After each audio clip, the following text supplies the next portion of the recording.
Salut chers internautes, je suis ravi de vous retrouver aujourd'hui encore pour un nouveau numéro Socioconsulte. Aujourd'hui nous allons parler d'une notion, d'un concept qui est très utilisé par les sociologues et les anthropologues.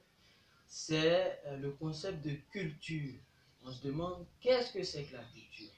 Alors il faut dire que la culture a été objet de nombreux débats scientifiques qui ont abouti plus ou moins sur des définitions complètes que je vous propose maintenant.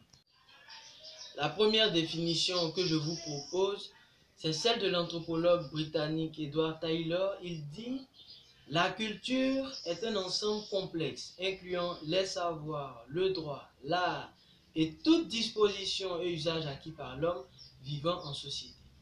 À travers cette définition, il faut voir le caractère acquis de la culture. La culture est façonnée par les individus en fonction de l'environnement géographique, en fonction de l'environnement social et du contexte particulier. C'est la raison pour laquelle il y a une infinité de cultures dans le monde. Les cultures, elles sont différentes parce qu'elles se façonnent dans des contextes différents.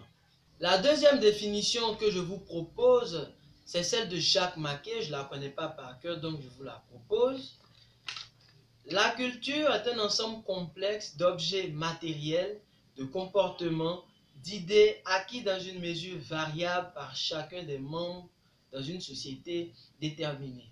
Alors, il faut voir également le caractère acquis de la culture à travers cette définition. Il faut voir également le caractère antérieur de la culture. Cela veut dire que chaque individu naît dans une société qui existait avant lui. Et de ce fait, par le processus de socialisation, d'éducation, il va s'imprégner et intérioriser, n'est-ce pas, les traits culturels de sa communauté. Maintenant, je vous propose de regarder un court extrait portant sur Lévi-Strauss, sur sa conception de la culture et de l'ethnocentrisme. Claude Lévi-Strauss, qu'on voit ici prenant son bain, plus simple appareil. Dans son plus simple appareil au milieu des Nambiquara, Lévi-Strauss ici, Lévi-Strauss est le penseur, j'allais dire, en tout cas c'est l'idée reçue qu'on s'en fait, d'une sorte de relativisme culturel, expliquant que la barbarie se repère au fait de désigner l'autre. Oui, comme un barbare. Il y a cette phrase célèbre de Lévi-Strauss où il dit « Le barbare, c'est d'abord celui qui croit à la barbarie ». Ça se trouve dans Race et Histoire, hein, qui est un texte majeur. Hein, le barbare, c'est d'abord l'homme qui croit à la barbarie, l'attitude de pensée au nom de laquelle on rejette les sauvages hors de l'humanité, et l'attitude la plus marquante et la plus distinctive de ces sauvages mêmes. Oui, donc c'est une phrase vraiment très paradoxale, puisque d'une certaine manière, elle s'annule elle-même. Hein, c'est-à-dire que vous ne pouvez même pas dire ce qu'il dit, d'une certaine manière. C'est ça qui est intéressant. Et cette attitude qu'il dénonce, au fond, c'est l'ethnocentrisme. C'est le fait de considérer sa propre culture comme la norme, en fait, de toute forme de vie parfaite, en quelque sorte. L'ethnocentrisme, c'est là où je voulais en venir, parce que le plus souvent, quand on parle de culture, on parle d'ethnocentrisme. L'ethnocentrisme, c'est le fait de considérer sa culture comme étant supérieure à celle des autres.